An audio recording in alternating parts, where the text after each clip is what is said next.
Welcome everyone to today's episode.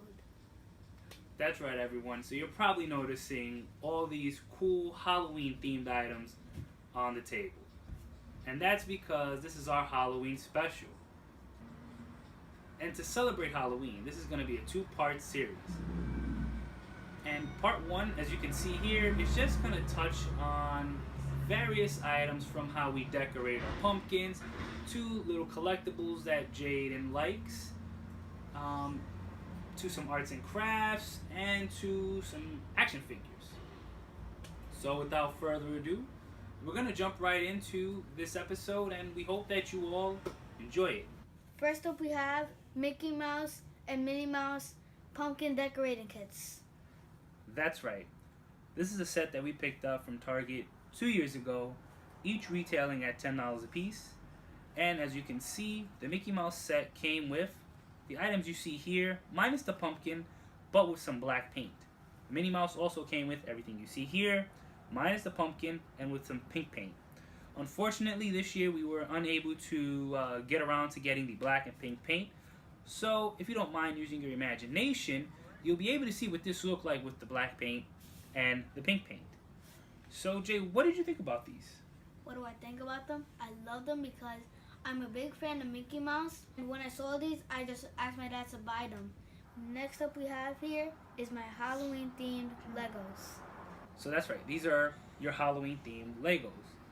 So up here we have what we like to call Spookily the Square Pumpkin. So it's a square pumpkin that we put together, jack-o'-lantern to be exact. And what did you think about this one? I really love this because I really loved Disney Channel, so I really love the Spooky the Square Pumpkin movie.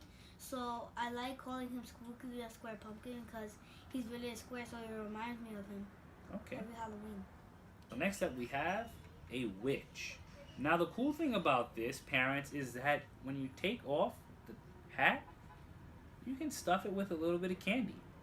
So for all those parents out there that don't want their kids eating a lot of candy and you don't want them utilizing a pillowcase or a bag or a pumpkin, those plastic pumpkins, you can buy them this here.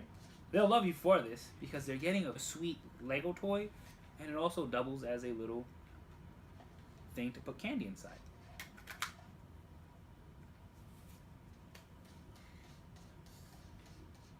So next up we have is the vampire, which I like to call Count Dracula. Okay, yeah, as you can see here, he comes with a little bat.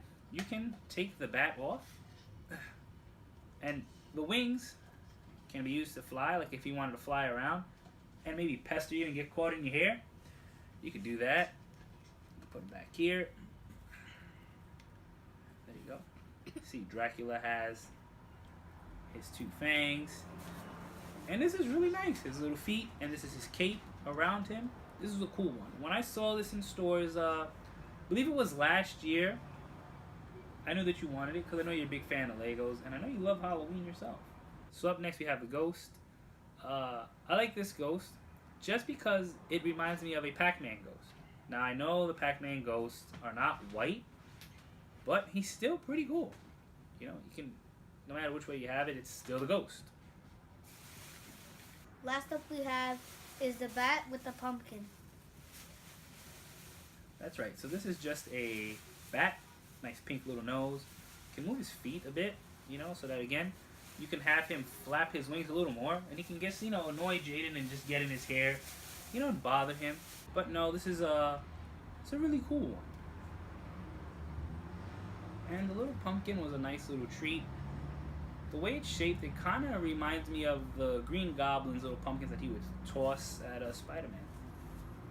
So next up we have some wooden arts and crafts. Now this is something that I picked up from Target in their dollar section. Each piece was $1. It came with the wooden figures that you can see here, and 3 little colors of paint and a paintbrush.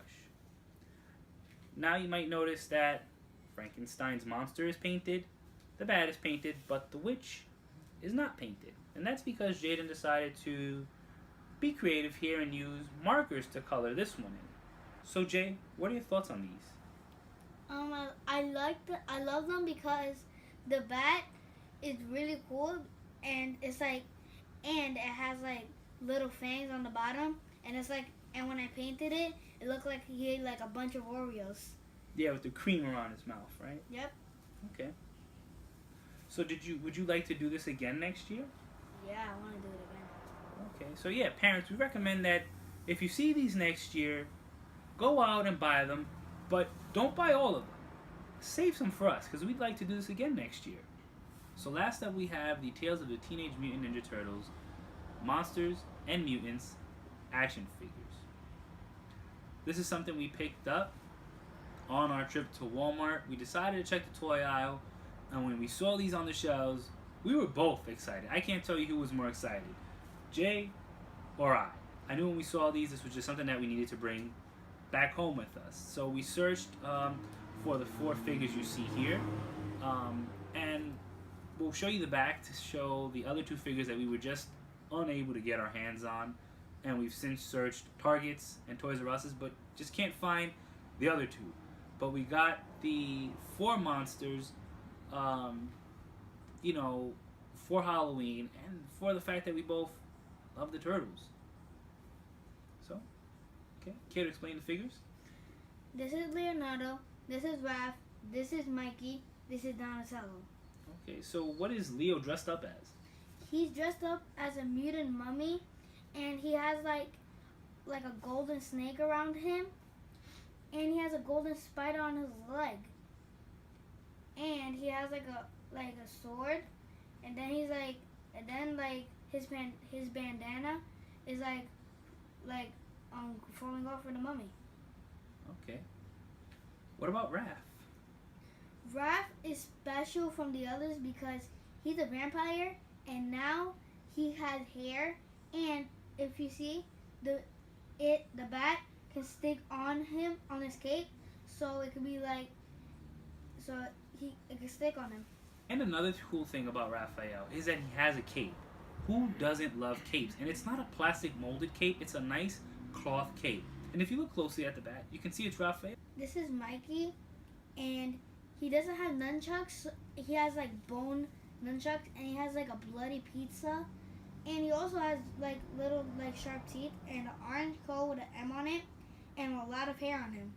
Now this one is my favorite figure of the 4, just for the simple fact that he has the jacket with the M on it, the varsity jacket, and it reminds me of Michael Jackson in Thriller when he was transitioning from the human to the werewolf. And I like to look at it as, yeah, the M stands for Mikey, but that it also might stand for Michael Jackson. So, last up we have my favorite turtle, Donatello. And he's in the costume of Frankenstein's monster. As you can see, his bow staff is in the shape of a zapping piece. He has the screw on his head. He has the clunky boots. And it appears that he has some things on the back of his shell. This is my least favorite figure of the 4, just because of the lack of creativity that went into this figure. He just looks like he normally does as a regular type of turtle. It doesn't really seem like there was much transformation involved in this figure. So Jay, who was your favorite out of these 4 turtles here? It's always Raphael. Because no matter what, they always try to make him like cool for the Super Shredder one.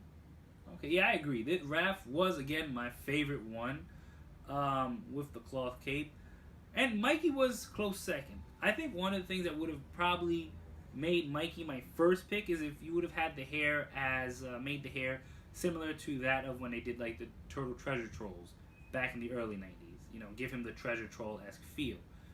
So as we promised, as you can see in the back. On the back of the card, you see the 4 turtles done up in their monster attire, and you also see a Raph and a Leonardo dressed up in their monster hunting gear. It seems like they're trying to pay homage in their outfits to Van Helsing. Alright everyone, so that was part 1. So until part 2 everyone, we'll see you later.